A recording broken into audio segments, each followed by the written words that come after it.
Hello friends, आज आपण ऐकणार आहोत राम लक्ष्मणांचे शौर्य ही गोष्ट. चला तर मग ऐकूया राम लक्ष्मणांचे शौर्य ही गोष्ट.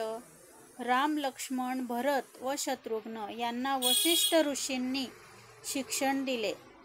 त्यांना वेद शिकविले, धनुर्विद्या शिकविली.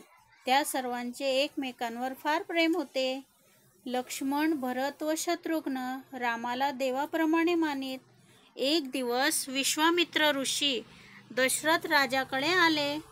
विश्वामित्र म्हणाले, राजा, मी यज्ञ करीत असता राक्षस फार त्रास देतात.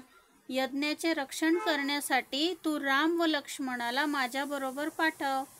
दशरथाला काळजी वाटू लागली. राम लक्ष्मण तर अजून लहानच.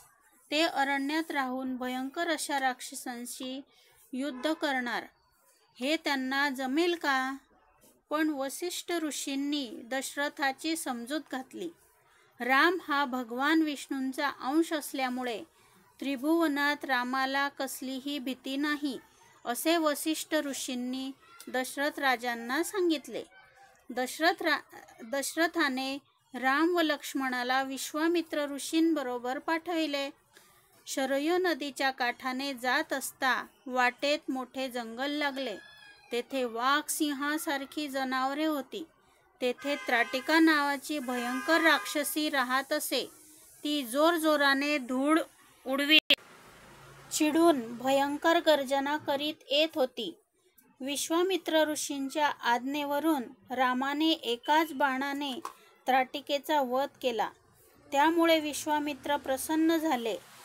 राम लक्ष्मण विश्वामित्र ऋषींच्या आश्रमाजवळ आले.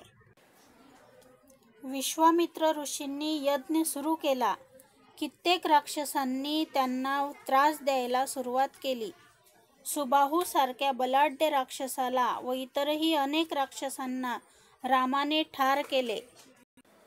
ते पाहून बाकीचे राक्षस पळून गेले. यज्ञ निर्विघ्नपणे पार पडला. जय श्रीराम.